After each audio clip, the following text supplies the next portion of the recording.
Just a little.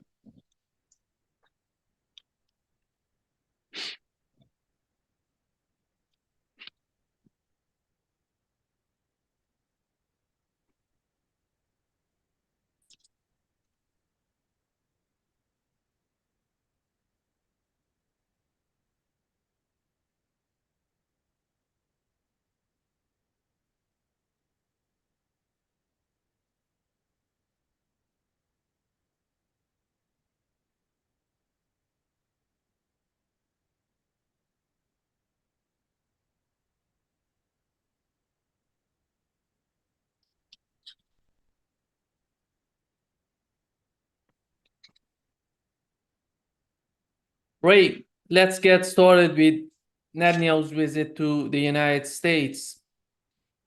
How did you find it, and what are the main objectives of this visit? It seems that he's shifting the rhetoric. He wanted to fight Hezbollah. Right now, he's shifting to Iran. What's going on? Well, I think the two can be equated in Netanyahu's mind. Let me tell you, Nima, that I was very upset at watching that carnival for an hour in the U.S. Congress. It reminded me of Cicero and his tirade against a usurper named Catiline.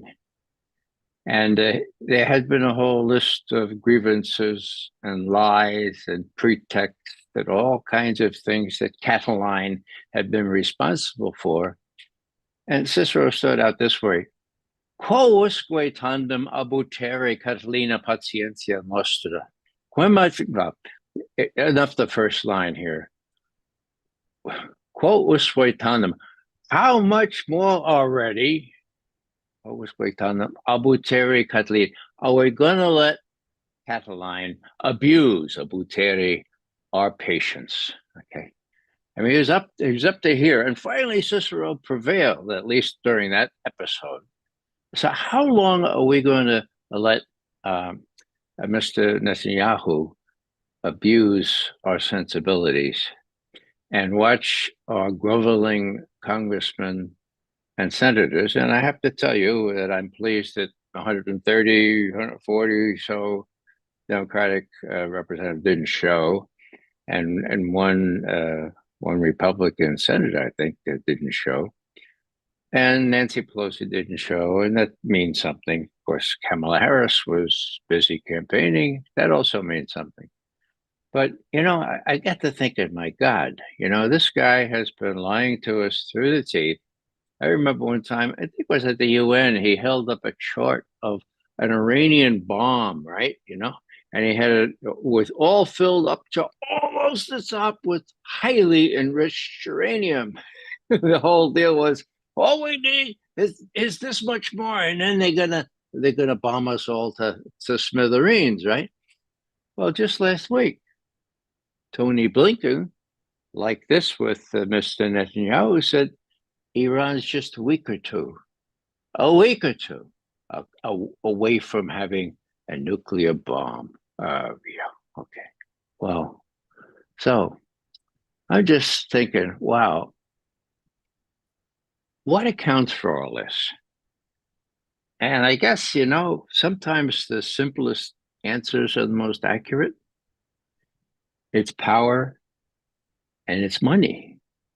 These people cannot remain in power if they defy the Israel lobby.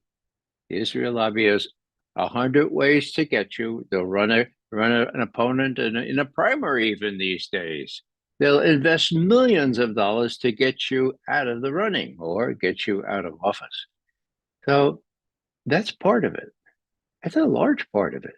The other part of it has to do with the people who profiteer on all this, and those are the weapons makers, the weapons sellers, and the weapons profiteers who take the money from their proceeds and put them in the pockets of these congressmen and senators, and these congressmen and senators appropriate more money for building weapons, and then they profiteer. It's a great little cycle, isn't it? But enriches all these. I'm not saying all, but most of them apparently. And that's such a sad day It's very simple: power, money, staying in office, and accruing still more benefits. On Iran, that's the biggie. It looks like Netanyahu is saying that Iran is about to get a nuclear weapon, and my God, that will be the end of the world, right? The end of Israel. Well, you know, Nima, there's precious little to be proud of with respect to the CIA rise to work. Okay. But one good thing happened after the debacle on Iraq, when my former colleagues, I had already retired, let themselves be suborned by Dick Cheney and George Bush into conjuring up, falsifying, making up weapons of mass destruction, for God's sake. And the press was a accomplice, a willing accomplice. Classic case, September 2002. Condoleezza Rice gets up on Saturday and says, Saddam Hussein has chemical, biological, nuclear weapons. We don't want the first indication of this to appear as a mushroom cloud, right? Okay, wow. So that was Saturday. Sunday newspapers, New York Times, we don't want to watch mushroom cloud. They're just really close to it. Okay. So that was the way it worked before Iraq. Now, after Iraq, after it came apart at the seams, after most people say almost a million Iraqis dead because of this. Okay. And for who profit from that? Well, the people who had to replace all the weaponry, but also one of the main instigators, and that happened to be the state of Israel. That's on the record now. One thing I would just cite is that there was a very highly respected former national security advisor to Bush Sr. and to his successors. Okay, his name was General Brent Scowcroft. Now, when he watched all this stuff go down, when he watched the Israelis going into the Pentagon without so much as signing in, for God's sake, okay, go right to Rumsfeld's office or Douglas Feith's office to give them new intelligence about weapons of mass destruction, or even worse, ties between Saddam Hussein and Al Qaeda.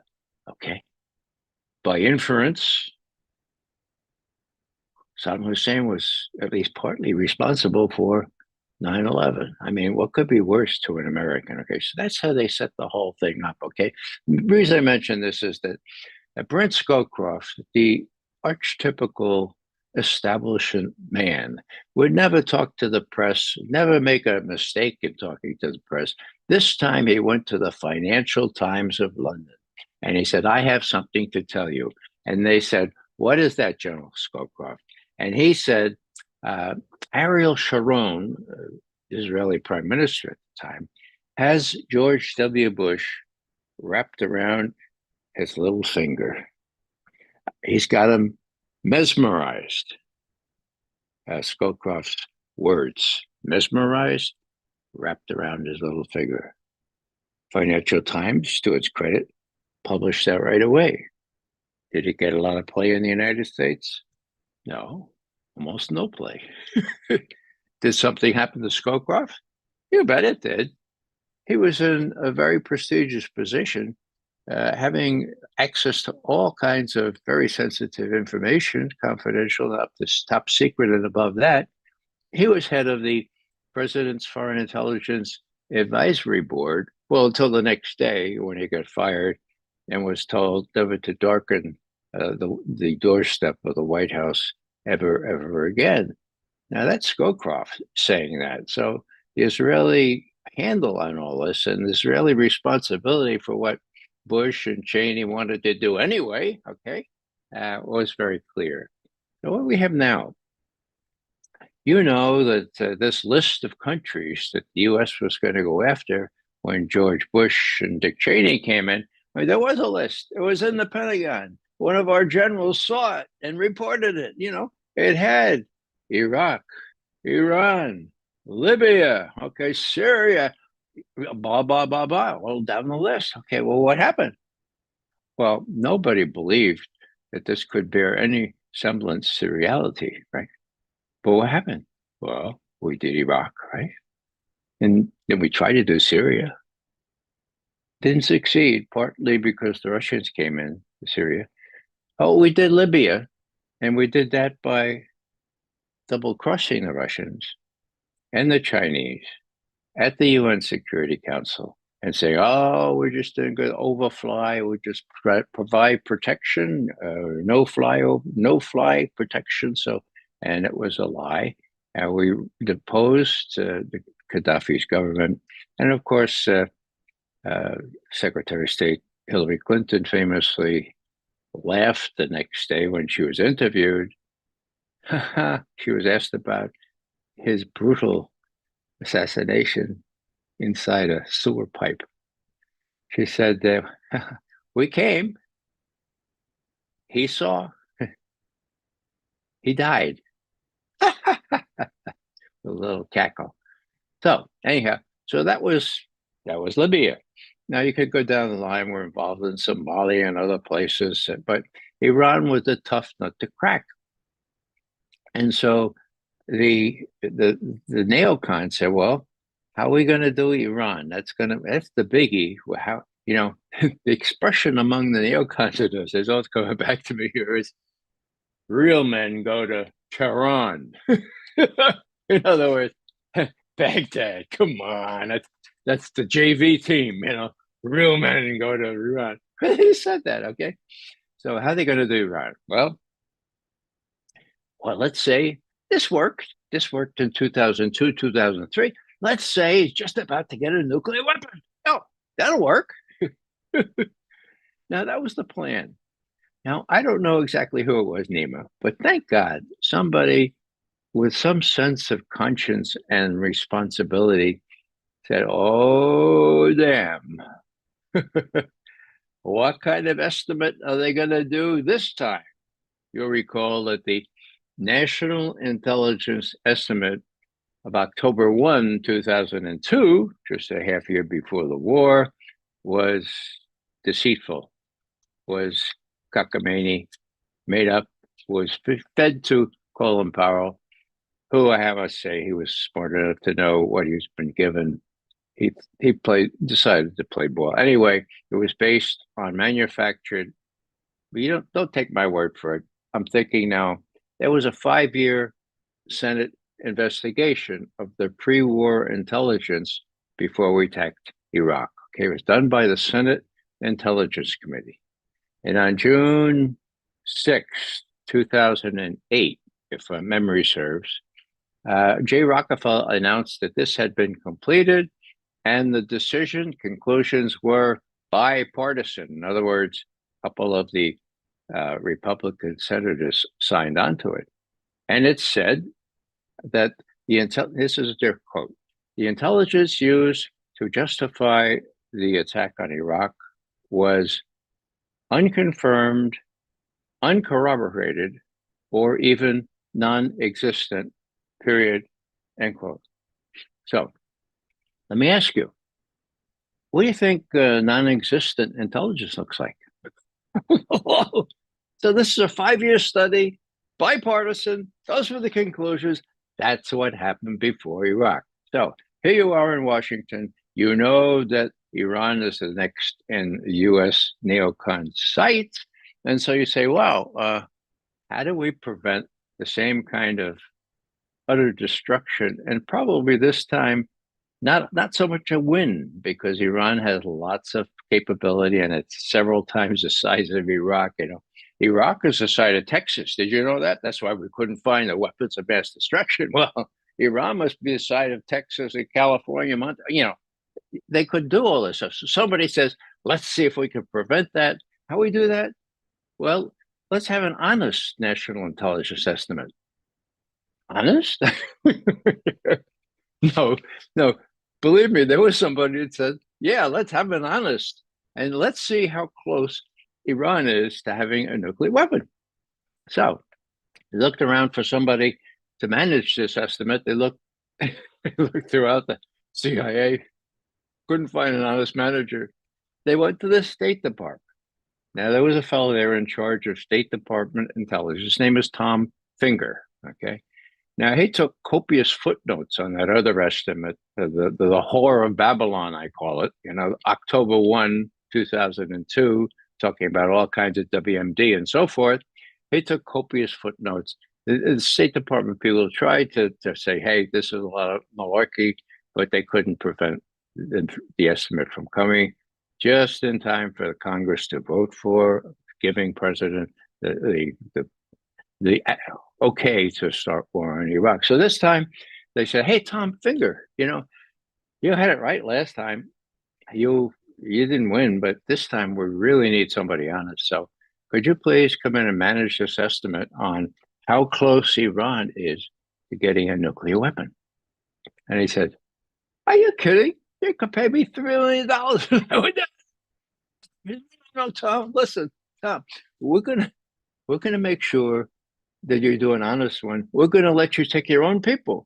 Those people that wrote those footnotes for you, back on Iraq. And we won't bother you. We'll keep it secret. Make sure you get all the information that comes in, and we'll get Congress to request it.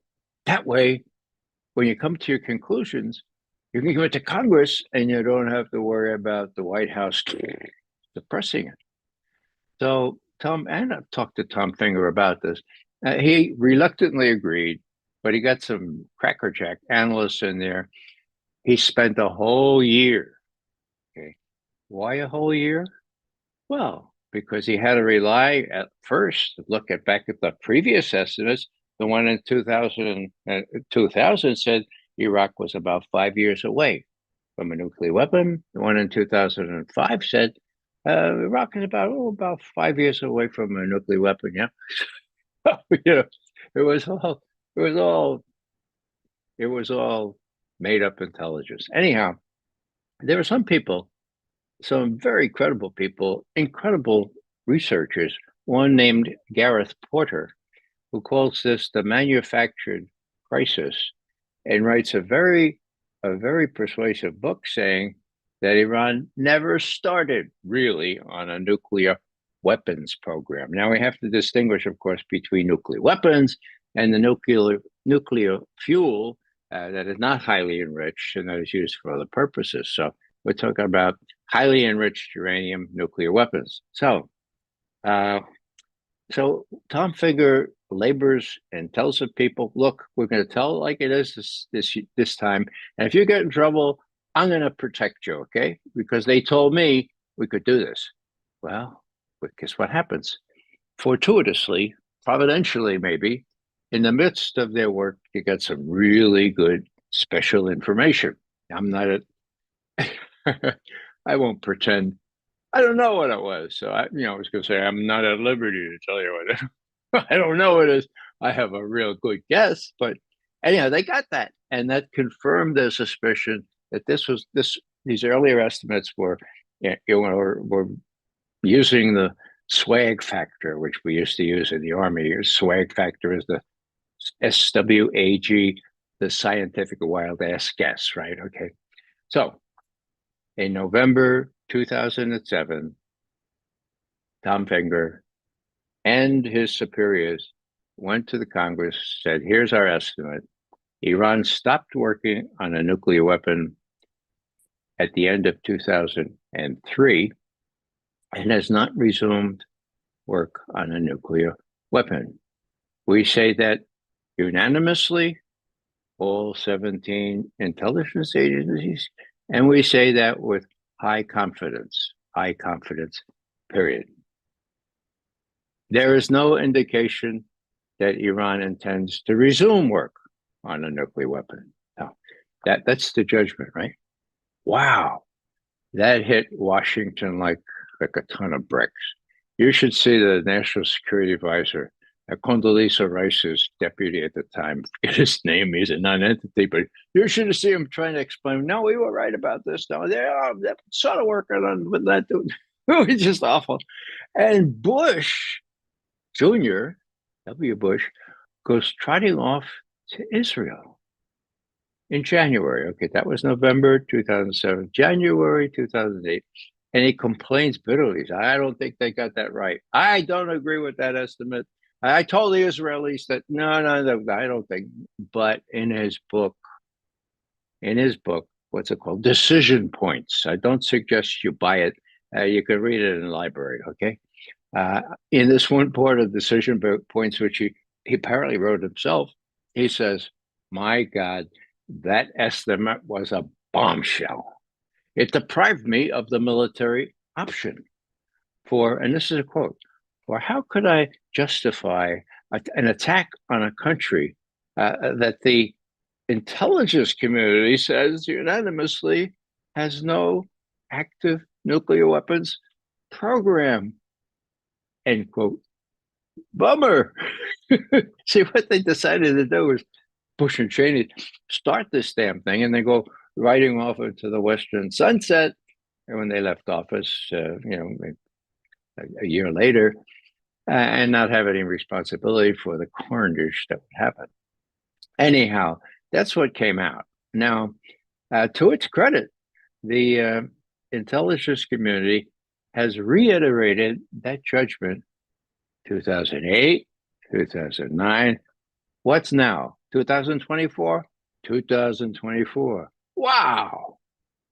Now, when I saw that happening, I mean, I've been around for a long time. I know agency history, and I know a lot about national intelligence estimates because I chaired two of them during my tenure. Okay, so I know of no national intelligence estimate that helped prevent an unnecessary war. And we've tried, under Vietnam, we would say, well, yeah, what we would be asked is, suppose we put in 200,000 more troops, what do you think will happen? And we would say, you would sacrifice a good portion of those troops and we still wouldn't win, okay? Despite all that, they went full straight ahead because of political reasons. In other words, they lied. Westmoreland lied. Everybody lied, said that we're going to win until the Tet Offensive in February 1968. And, at the end of that, in the March, L.B. Shea decided he couldn't run for office because he would have lost, and he was just sick and tired of being deceived. So what I'm saying here is that national intelligence estimates are really important, and they used to be the top genre of intelligence analysis. And so I said to myself during those years, 2007 and on, my God, if they got this one right, there's still hope for half of the agency, the half that is able to sometimes, like on Iran, unlike on Iraq, come up with salutary judgments that happen to be correct and not politicized and stop a war. Okay, so don't throw the baby out with the bathwater, McGovern. Let the CIA, they exist, all of the stuff they do, as long as they can do semi-independent or really independent analysis, not treated by the State Department or the Defense Department. That's what Truman set up the CIA for, and he said so. I don't want treated, that's what he called it, treated intelligence. I want you to tell me like it is. And that's what we did on that instance. Now, of course, with the years that have gone by, I despair of any honest estimate now, but I'm also given pause by the fact that every year, those same sturdy souls that stood up and said, no, we're here in nuclear back. Well, as recently as March of this year, during the last threat assessment, the same judgment obtained. So what's Tony Blinken doing? Well, he's trying to manufacture a threat. Now, I only talked about enrichment, okay? The nub of the problem is the weapon, right? You can enrich stuff up to a high degree, and you need enough to put in a weapon. But as long as they're not working on a weapon, And I'm not saying that that's never going to change. I mean, they did make some senior Iranians said, well, maybe we ought to look at that policy, you know. Maybe we should change the fatwa, the religious edict against developing such weapons. Maybe, you know, given all the tension now. So it may change, but up till now, Tony Blinken is being really, really, well, disingenuous is the nice way to put it. So what does this all have to do with Netanyahu's speech just 2 days ago? My God, he came out real hard against Iran, didn't he? And he wants to go against Hezbollah. That much is clear. Now, you may know, Nima, that I have this little play act with Robert Scher, where he plays the president, and I play the role I used to play as presidential briefer. And during the last Monday, he was saying, what do I say to Netanyahu? What about my legacy? President Scher said. And I said, look, Mr. President, your advisors probably haven't told you this, but I'm going to tell you, and you can bring it to the bank. You have a natural ally here. There's somebody else important that wants to prevent a wider regional war in the Middle East. Oh, who would that be? That would be the Israeli army. Now, the Israeli army doesn't want to face another round of fighting with Hezbollah. They lost the last time, and Hezbollah is immeasurably more fortified and more weaponized than the last time, okay? So we know you, Mr. Netanyahu. Here's the army saying to Netanyahu, well, Mr. Netanyahu, we know that you expect the Americans to come in and save us and become directly involved, and then we can't lose, okay? So what did I say to President Scher? I said, look, if the President of the United States or Congress or somebody authoritative made a definitive statement saying that if Israel goes against Hezbollah, against southern Lebanon, we will not support such a foray into this part of the world. If you say that, then you give the Israeli army a peg. You give them something to rely on. You allow them to say, now, Mr. President Netanyahu or Prime Minister, you know, you say that they could be, you say the Americans can always be mousetrapped in. We're not so sure. We don't want to do it. No. So that went around pretty far around the blogosphere or so forth. But of course, there's absolutely no sign that any one of his actual briefers said, look, there's a way out of here. You don't have to let yourself be mousetrapped. You can make a statement like this. And when you create that kind of uncertainty among the Israeli army, they're going to have really a strong point to make with Netanyahu when he goes back. That didn't happen, okay? That didn't happen. Worse, and I did a little tweet on this just this morning, and this takes a little, you know, analysts sort of go through a couple of convolutions here. Okay, the biggest culprit in the mainstream press before Iraq, the one that repeated everything that Condoleezza Rice or Dick Cheney or George Tenet said, her name was Judy Miller, okay? She and David Sanger is still in place, by the way. He's the dean of the Washington Press Corps as far as the New York Times is concerned. But Judy Miller got the axe. It was so blatant. There were also kind of rumors of her relations with the top brass there in the New York Times, more than rumors, I would dare say. But she was removed, okay? Then what'd she do? She went to Fox for a little while. It was a little too embarrassing even for Fox. Well, she's reappeared yesterday. And what she's saying, well, this time it's Iran, okay? And what she's saying is that when President Netanyahu says Iran is responsible for all terrorism in that part of the world and elsewhere, all over the world. Well, how do we play on that? Well, we know that some people in Iran, we don't know if it's a government or whatever, that they've named several of the advisors to various presidents and say, you're on our list. Please don't sleep soundly tonight. Realize that we have you under our eye, okay? And among those are people like National Security Advisor John Bolton and others who are clearly responsible for all manner of crazy things like getting out of the ABM treaty, getting out of the INF, the whole business. So we know who you are, and you better watch it. Now, again, this is not, in my view, some governmental agency, but it's out there, okay? So what am I saying? Well, this is speculative, okay? It's not based on anything other than piecing things together. But let's say Biden and Kamala Harris are too timid, or better said, too smart to let themselves get mousetrapped into a war against Hezbollah and almost certainly by extension, Iran.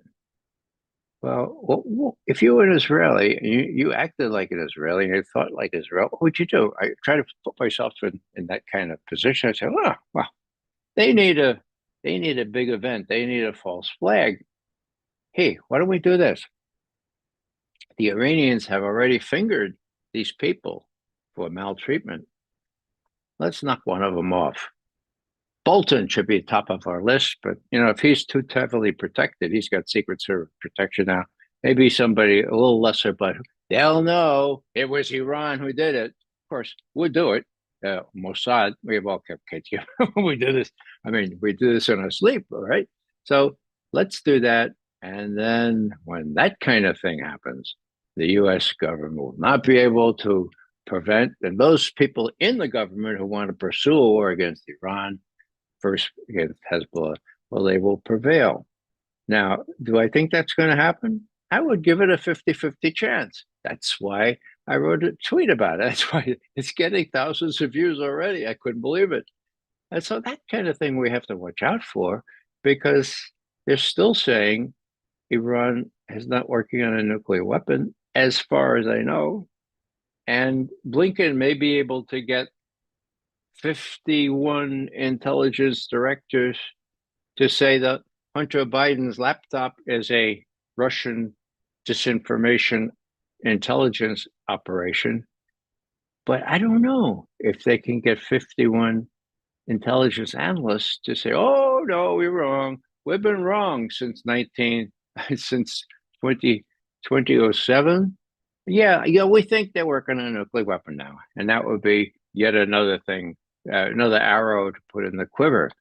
So what I'm saying here is that the possibility of war with Iran is higher than I've seen it, since the last time Bibi Netanyahu showed a bomb with just a little bit of enriched uranium, and then he's got it. It's totally duplicitous.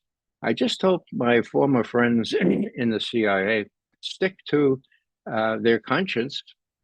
I like the notion that there may be some there that still do, and not let themselves be twisted by the likes of Cheney or by the likes of the people now in power to tell lies to justify another godforsaken war that's already listed on the neocon list that surfaced way back when we were doing war against Iraq. Ray, when you look at the ICC arrest warrant for Israeli leaders, and especially for Netanyahu, right now there is a news in the British media. They're talking about that Britain drops its challenges to ICC arrest warrant. How do you find the current policy of the European Union against toward Netanyahu, and what he's doing right now in Israel? in Well, Israel and in Gaza. in Gaza, yeah. The European Union is one thing. As long as you have people like Ursula de la Lion, there'll be lots of lion. UK, UK is a separate case now. They file some sort of motion with the International Criminal Court, and they said, look, we don't know if this application for indicting Netanyahu and War Minister Gallant and 3 Hamas people, we don't know if that's right. We have some procedural problems with that, and we're going to pursue those. So don't make any quick question. Don't do anything quick. We put that on. We'll give you our reasons in a couple of months, and then you can decide for a couple of months. And then you know the deal. Okay. Well, surprisingly, despite continuing U.S. pressure on the British to stand with the U.S. and say, the International Criminal Court is crazy. They can't do this as an outrage. They changed their mind and they withdrew this little demurral. Okay. And so, and not only that, but the foreign secretary has said, we're doing an investigation of how this all came to be. And we're wondering about the further provision of arms aid to Israel under the circumstances. Wow, that's new too. Now, when you take the most slavish ally, if you will, vassal, if I will, of the US, that's Britain, and they're coming a little loose now, and their new government is saying these strange things that are at variance with US policy. What does that mean? I hope it means something good. Will the Europeans rise up and say, well, maybe if the British could do this, we can too? Well, we already know the Hungarians and the Slovakians and other people are very, very, very different looking at things now. And part of it has to do with the fact that nothing's going to happen for the next 3.5 months. Okay. And everybody's expecting a new president in January. So what does this mean? Well, you draw the implications yourself. They're not going to do anything to really alienate who they think would be the next rulers of the US, Trump and others. And they're going to play it a little cooler than they were before, when Biden was seeming to insist that he would run, and that he was compos mentis, and that he would prevail against Trump. So there's a lot's hanging fire here. When people ask about the ICC, the International Criminal Court, now that goes back to when the UN was set up after World War II. For those younger, that was something the U.S. really worked hard on. The International Court of Justice, the International Criminal Court. These various things were structured in a way that was the best they could do to pursue justice if there was criminal activity. And so it's really hard to see the U.S. go back and say, well, the ICC is terrible because they're indicting our friend Bibi Netanyahu and Gallant, the defense minister, because, they're applying for a warrant for his arrest. Okay. That's the indictment. That's what follow. So what does that mean? Well, that means that when Netanyahu, let's say the warrant is approved. When it was originally applied for, I asked around, they said, well, it could be, they could approve this within 3 weeks. Well, the British intervened, as we mentioned just a while ago. Others intervened as well, and there were other interventions to deal with. But it didn't happen, and it's not likely to happen anytime soon. So let's assume it does happen in a month or so, with all those objections withdrawn. Netanyahu, when he flies anywhere abroad, I assume they check the fuel tank so he doesn't run out of fuel, but they also have to check the plane mechanically so it doesn't have to put down in Vienna or Berlin or Paris, because then these guys could be arrested and they could be brought before The Hague, before the International Criminal Court, because there are warrants for their arrest. And that's not far off. I was thinking of that when Netanyahu was flying to the United States just 3 days ago. I was thinking, oh, he better make sure that he's got enough fuel and that he doesn't have to have that he doesn't have a mechanical failure. But even then, I think that's premature. It has to be, the warrants have to be issued, okay? Indictments have to be issued. So what I'm saying is, look, this happened to another war criminal. His name was George W. Bush. And it happened to yet another war criminal, and his name is Donald Rumsfeld. Now, this may be meaningful to at least American observers here, but in 2011, George Bush was all set to make a big speech in Geneva, Switzerland, okay? He was going to get a lot of money for it. It was sponsored by some Israel lobbying group, and he was all set to go. He had his bags packed, so to speak, and all of a sudden he learned that there was there were the equivalent of arrest warrants prepared for him by the European Court, the European Council of Constitutional Rights and Law, okay? And I'm reading for this because I dug this out of my files. February it was, 2011, Bush had to cancel his trip to Geneva. Newspaper reports suggest that the trip was called off amid fears of protests and the threat of criminal proceedings against him. I know the head of the European Council of Constitutional Civil Rights, and I talked to him about this. Yeah, he said, we're all ready. We and the New York Center for Constitutional Rights had prepared criminal complaints in Geneva for two victims, criminal complaints for the torture, against the torture of two victims of the US torture program after 9/11.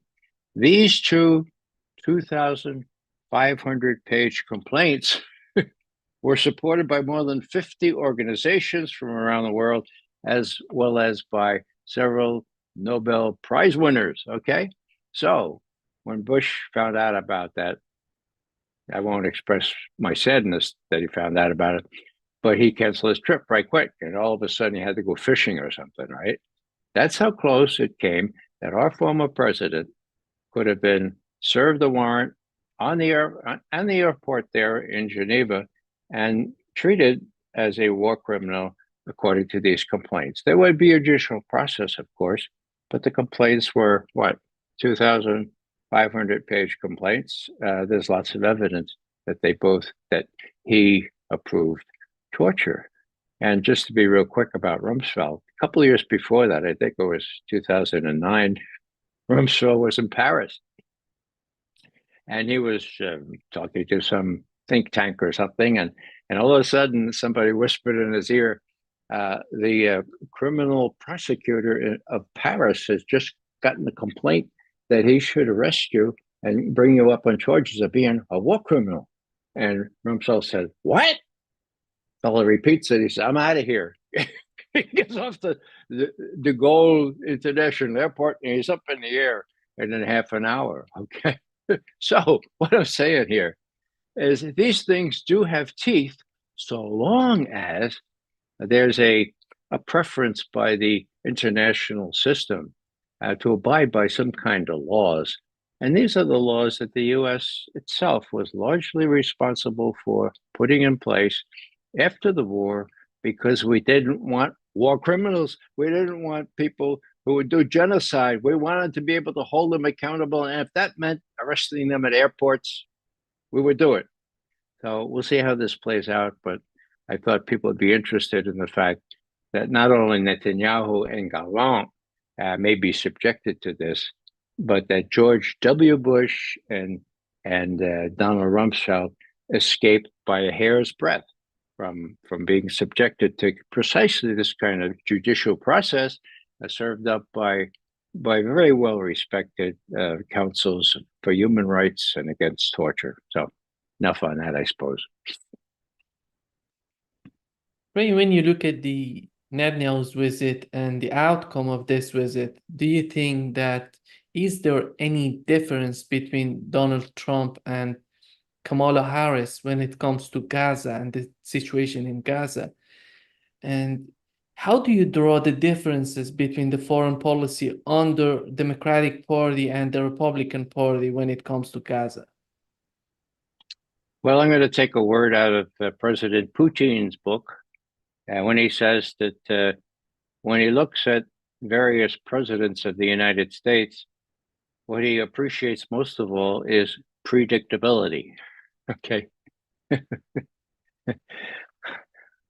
Well, okay, that's sensible, and that in a way confirms my view going back 8 years that he would never ever prefer Donald Trump, nor would he ever do anything to ensure that Donald Trump would win. Okay, that was cockamamie from the outset on logical reasons. Okay, so what about a year ago? He said, "I prefer predictability." Okay, and then somebody said about a month later, Mr. President Putin, George Bush has just called you a war criminal. Just called you, killer. What do you say to that? And, and Putin said, "See what I mean? Predictability. That's what I want. Predict." So it's sort of like opaque, what he really likes. But if you're looking at the situation now, you're looking at a situation between tone deaf people in Washington who think that they're, what's the word, indispensable. I mean, we've said this before, but President Biden often cites Madeleine Albright, who coined the word, U.S. is indispensable. We're exceptional. We have these big armies. We got to use them, okay? And if that means 500,000 Iraqi children under 5 being killed because of our sanctions, it's worth it. So, unbelievably to me, Bush cites Madeleine Albright as she's got it right. That's exactly what we are, just exceptional beyond belief. Now, these young fellows that he recruited to work for him, they're wet behind the ears. They come from very privileged places. They have very nice polished shoes, but they don't know anything about the world. They've never been in the military. And they've been persuaded to believe that not only they, having been highly educated in the best institutions, but the whole country is indispensable, exceptional. It can work its will. This happened before NEMA. The name of that scenario was Vietnam. Halberstrom wrote a book about it, and he called it The Best and the Brightest. Okay. I'll give you one vignette, not from the book. There used to be a really good TV program on PBS. PBS, yeah, I guess. And when McNamara wrote that book of his, which is sort of half a confession, we were wrong, terribly wrong. Okay. McGeorge Bundy and Neil Lehrer was one of the interviewers. Okay, McNeil and Lehrer. Okay, so I was watching this thing. It's really interesting because McGeorge Bundy was the national security advisor, to LBJ. So at one point, McNeil or Lehrer, I forget which, says, "Now, Mr. McGeorge Bundy, you are the national security advisor.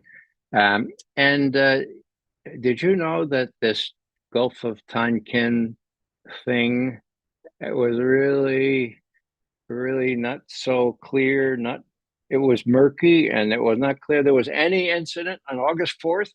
As we're talking 1964, right?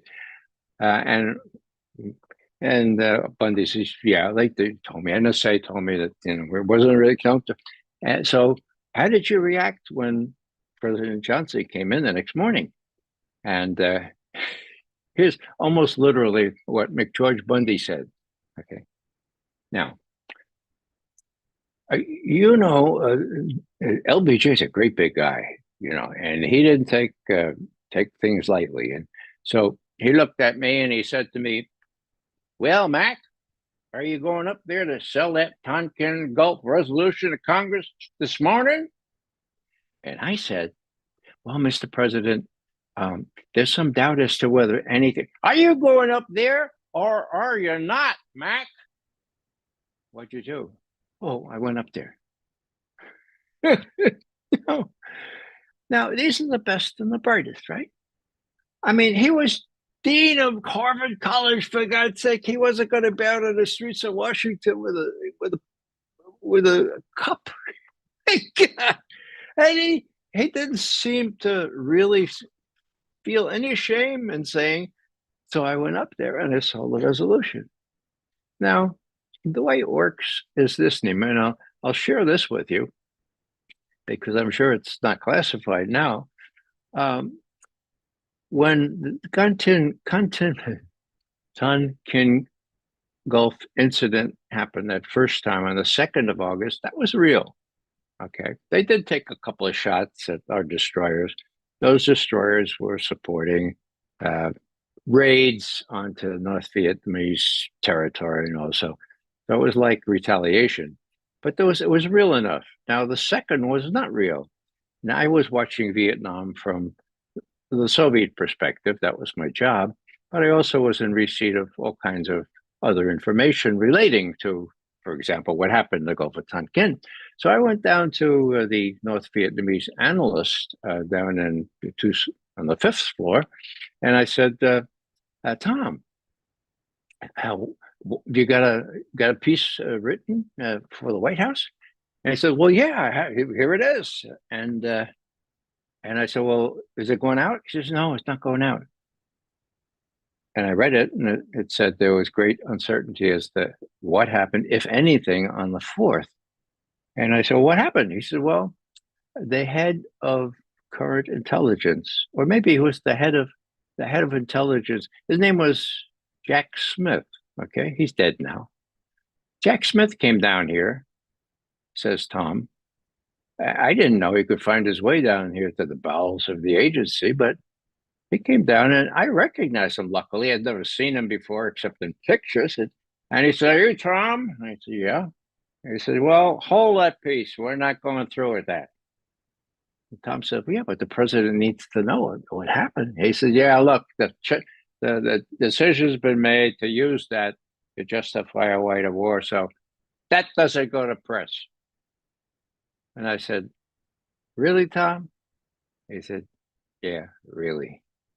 So even then, intelligence, especially when we were at war or when the president wanted us to be in war, as in Vietnam, when LBJ was sure if he got authorization to start bombing that hell, those Vietnamese and we'll win. Well, he was totally misguided.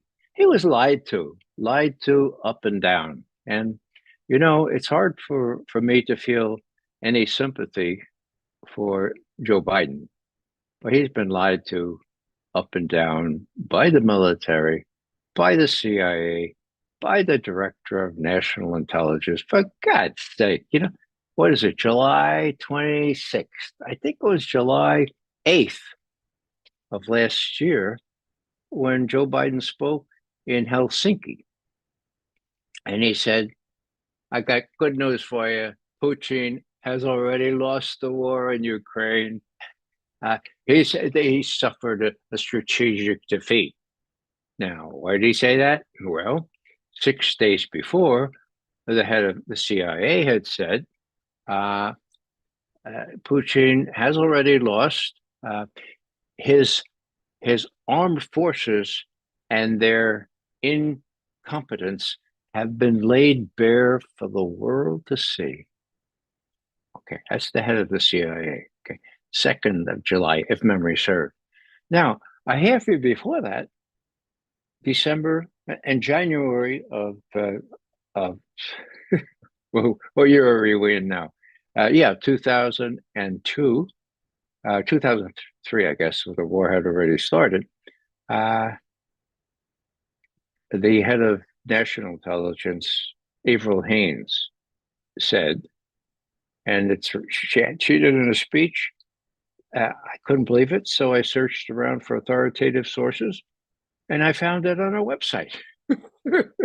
She told the press that Russia's running out of ammunition, and that, fortunately for us, unfortunately for those Russians, they have no indigenous capability to build the weapons that they're losing. So things are looking really rosy for that springtime counteroffensive that our friends, the Ukrainians, are going to do. And guess what? Mr. President, with respect to ties between Russia and China, don't give it a second thought. We're watching them very carefully, but so far, all they have is meetings. They had a lot of meetings. Putin now, Xi Jinping, and meet, and they discuss things, but not to worry. Well, parenthetically, Russian and Chinese air forces are doing joint air drills off Alaska for the first time ever. Russian bombers have practiced using tactical nuclear weapons together with Belarus in Europe. So yeah, they have a lot of meetings. And they discuss things.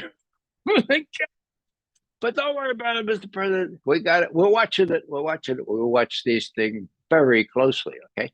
So what I'm saying here is, what kind of CIA does he have to rely on now? Back in the day during Vietnam, we had our own independent military division. Okay.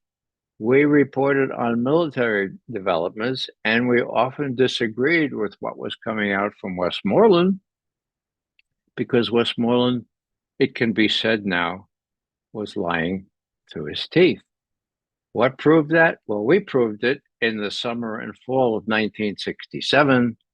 The Viet Cong and the North Vietnamese proved that in January, February of 1968 with the so-called Tet Offensive, in which 500,000 troops participated, hitting every hamlet, village, town, and city in South Vietnam, and leading to Johnson calling together his group of wise men, right, in March of 1968. They said, okay, Mr. President, you've been lied to. When Miss Westmoreland asks you for 206,000 more troops, is going to go up into North Vietnam, right to the Chinese. Don't give it. So okay, that's and I'm going to fire Westmoreland. I bring them home and make them some chief of staff or something like that. And now about should I run? And I've decided probably be better. I better do a pause in the bombing, go to negotiations, and not try to run for office again. So on March 31st, 1968, we were all watching the TV. The president said, look, I'm not going to run again. LBJ was finished, and who looked like he might be the successor, Robert Kennedy. And Robert Kennedy was killed shortly thereafter. And so goes things in America these days. Ray, right now, Bashar al-Assad is in Moscow, and it seems that Putin is trying to bring Bashar al-Assad and Erdogan together. And we've learned that China is bringing all these groups in Gaza and the West Bank together to make some sort of agreement among them. At the same time, you're witnessing in the United States, Netanyahu is talking about war and making new wars, and everybody is applauding him, even too much. And he says, don't applaud, listen. It's unbelievable when you look at these policymakers in the United States. And in your opinion, what would be the official policy of the United States if any of these candidates win? Are they going to change? Are they going to consider any sort of modification in what they have been doing more than 2 years in Ukraine and right now in Gaza? Nima, I was just looking for a little piece of paper that I wrote down what a friend told me about how many stand-up applauses there were. And I watched the whole thing, but I didn't have the stomach to count them.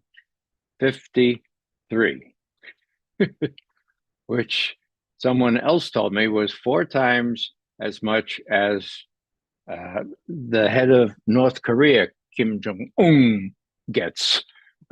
Okay.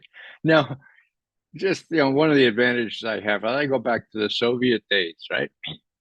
Now, the Soviets used to get a lot of, actually, Pravda and Izvestia used to have in these speeches, okay, that have at the end of a paragraph for the speech, parents in italics, бурные аплодисменты все стоят.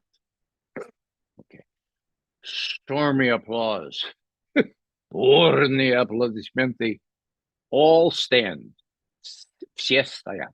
Okay. So, here I am looking back at those things and I'm thinking, well, now in a 3-page Pravda speech, Khrushchev would maybe get 4 or 5 of those, You only have 53. So what does this betoken? Well, number one, I guess most of the people listening to Khrushchev were almost as old as he was. It's kind of hard to get up 53 times. But more seriously, they had their positions. They didn't depend on getting money, but they knew they had to applaud, so they applauded in a moderated way. Okay, these guys, it was. I don't have any adjective to describe the obeisance, it's just it was sickening to watch all these guys. And why do they do it? Well, the Israel lobby might capture them not applauding when they're not standing up. And what would happen? Well, they might not be able to run the next time because they'd have somebody else primaried by the Israel lobby. So it's that bad. Oh, no, but what else? You asked a deeper question. Oh, yeah. It was really interesting when you look at how the things progress. Now, we're a couple of years into this war in Ukraine, and you remember how isolated Russia was? They were so isolated. And remember those sanctions we put in?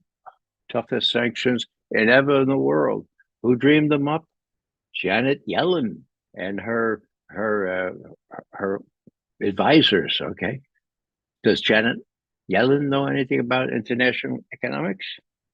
Apparently not, because the Russians, even then, could have been seen as having multiple ways to get around the sanctions, the more so since China would certainly support their getting around the sanctions. So what happened? The Russians had, I think, 4% or better growth this past year. Europeans have negative growth in all their economies, as far as I could see. And what are the sanctions still doing in place? Well, they're just showing who's boss, Janet Yellen and the president, because we're indispensable, right? Well, reducing it to its simplest. How about the apple farmers in Poland or in Hungary? They want to sell apples to the Russians. Okay, what about them? For God's sake, now people are really being hurt, and the European economy is falling apart. France is in disarray. They can't get a government to really get together now. The Germans are not far from disarray, and I really fear for what happens there because, I've been through the German resurgence before, and I'm thinking about, the original purpose of NATO was to keep the U.S. in, keep the Russians out, and keep the Germans down. That meant divided, okay? And we traded that in. We said, look, we promise if you let Germans be undivided again, that we won't move NATO 1 inch to the east of the German border. That was a lie. And that's precisely what we did. And so, this business about Gorbachev taking an oral promise, but he was promised not only by our Secretary of State, Jim Baker, he was promised by the Chancellor of Germany. He was promised by all manner. It's in the record, okay? But they just disregarded it. So, so with that sort of history, how are the Russians going to look at things now? They're very distrustful.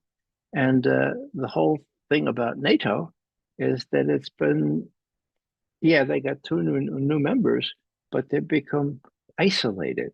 In other words, what you have in NATO is a lily white European post-colonial society. Okay.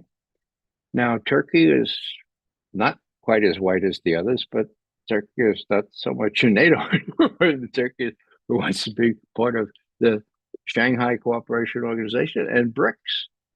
And that's where most of the people are who are non-white, okay? Chinese, Indians, Russians, if you consider that, okay? So, yeah, we really isolated Russia real good, didn't we? Like, forget about it. We isolated ourselves.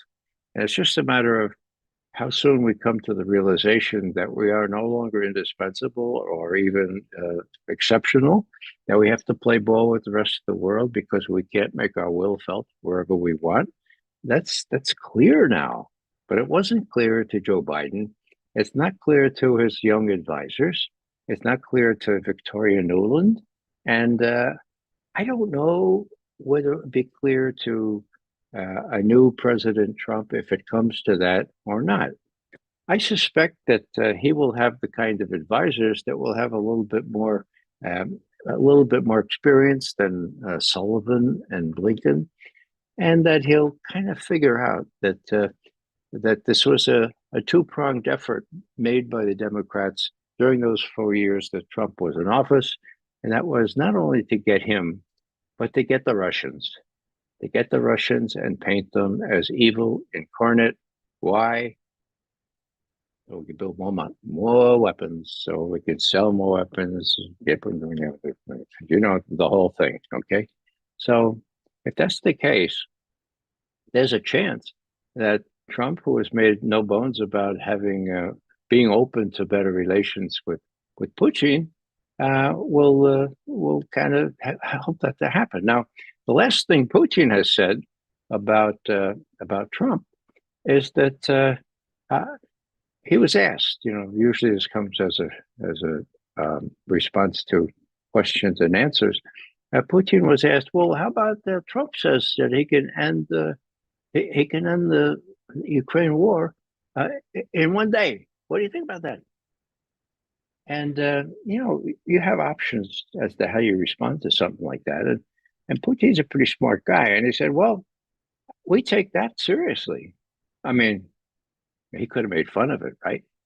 I said, "Well, we take that seriously. We're interested, of course, in how he figures he's going to do that, but we take it seriously. We welcome it, and we support it.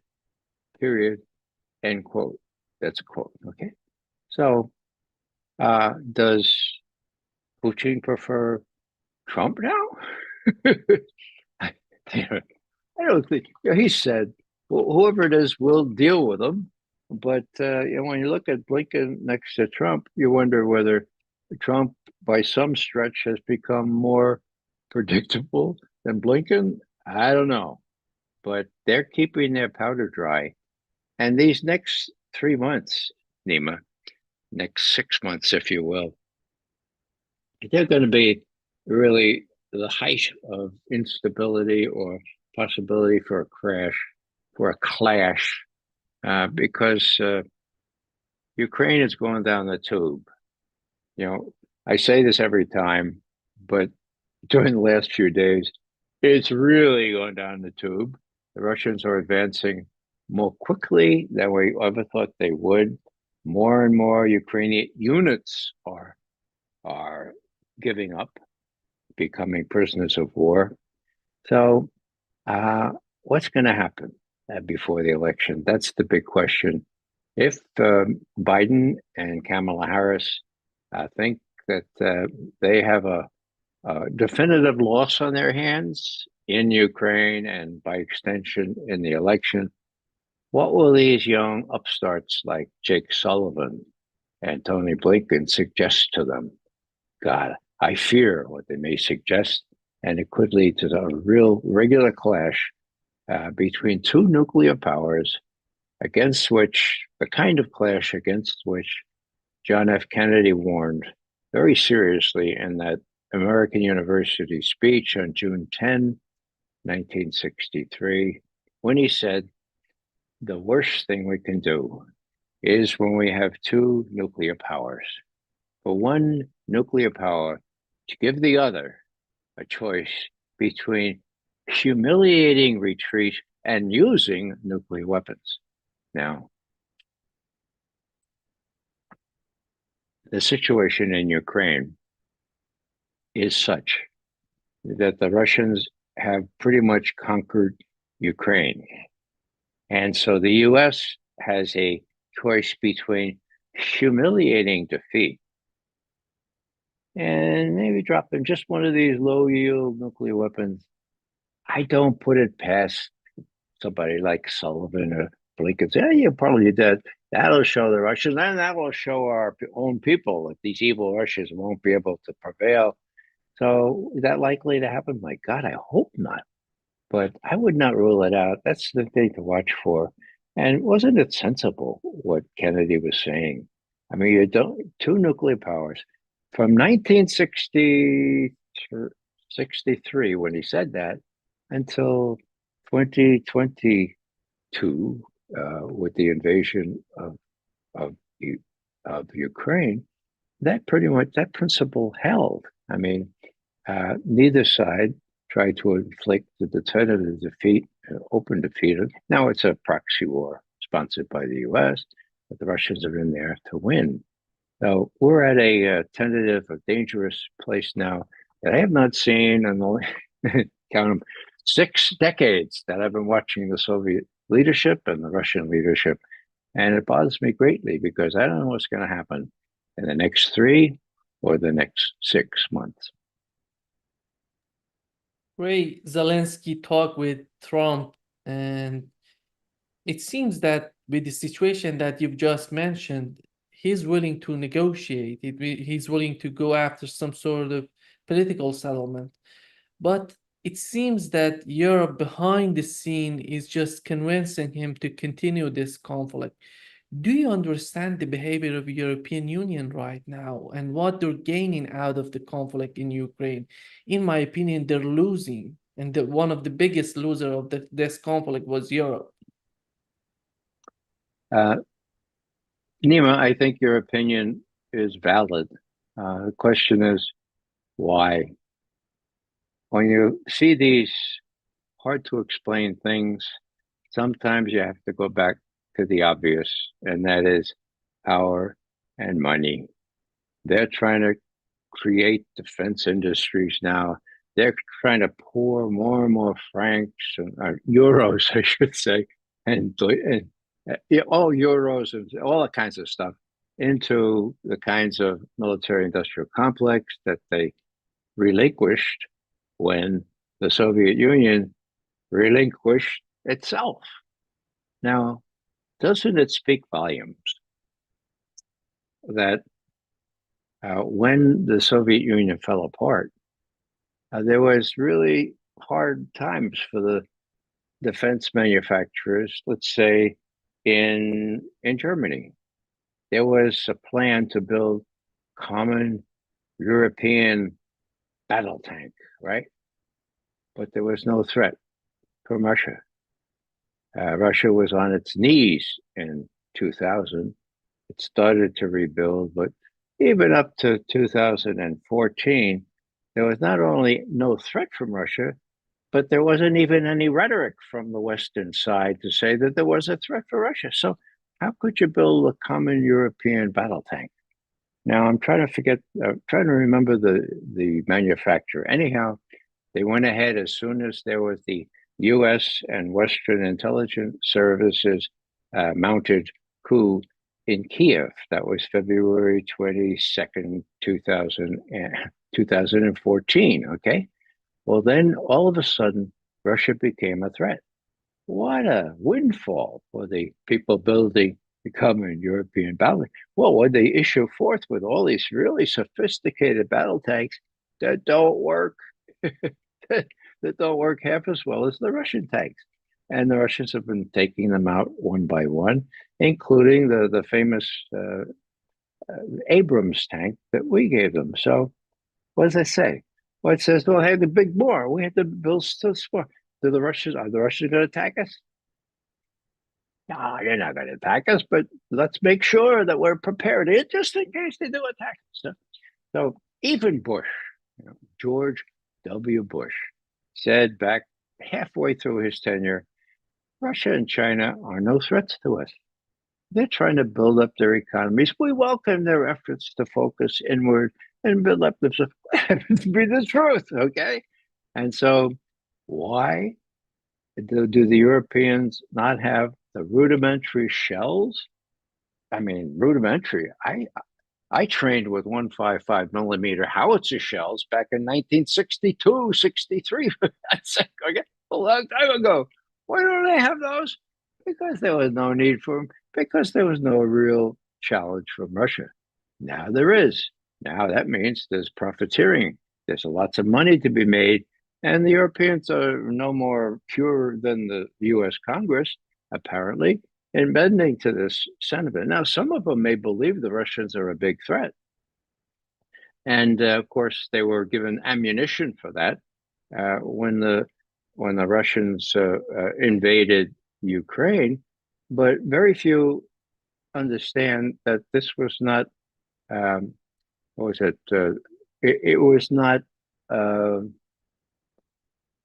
The word that they use is always it was just out of the mind of the Russians. They decided unprovoked.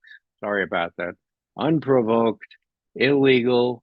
What else are they? Oh yeah, full scale. Full scale. Okay, full scale. Let's take full scale because that's not dwelled upon. Full scale means how many thousands of troops? Well, it means several times more than 100,000 troops. Okay.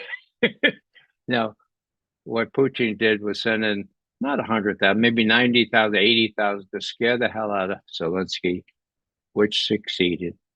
And Zelensky promised not to join NATO. They had a deal, and the US and the UK sabotaged that. Okay.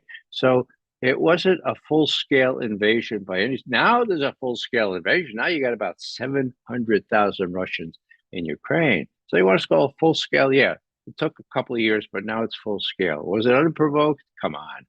The head of the CIA talked to the foreign minister of Russia when the idea for making Ukraine part of NATO started to bubble up, and Lavrov, who was foreign minister then and is still foreign minister now, told our ambassador at the time, William Burns, now head of CIA, look, if you let Ukraine go into NATO, that will provoke us. Got it? That will provoke us. Why? Because then there'll be a civil war in Ukraine, and we will have to decide whether we need to intervene or not. You got that, Mr. Bill Burns? You got that, Mr. Burns? Niet means niet. And Burns played it straight.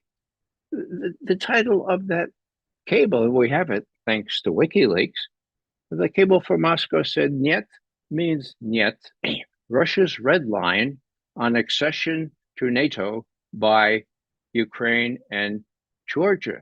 And then he goes through the whole thing. They're really neuralgic about that. Everybody, from the knuckle draggers in the middle, in the basement of the Kremlin to the top, they don't want this to happen. So This is "niet" means "niet," okay? And they said, if you do it anyway, you will provoke us. Now, what happens right after the special military operation, what the Russians call it? Bill Burns, this was unprovoked. Now, the head of the CIA is not supposed to be a propagandist, okay? He knew better. He was right there. Lavrov said, this will provoke us. All of a sudden, he's a politician. Shouldn't be a politician when you're head of the CIA, but now, by virtue of services performed, he's in the cabinet. That shouldn't happen either. Head of the CIA shouldn't be in the cabinet. Okay, so he says it was unprovoked. So full scale. Take a look at that, folks.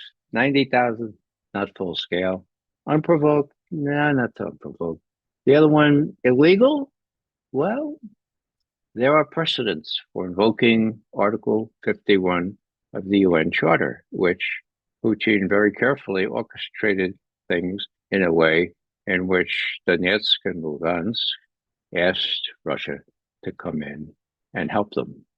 So there are very prominent jurors, people who are experts in the law, like Richard Falk, for example, who's from Princeton, who says this is really not settled law.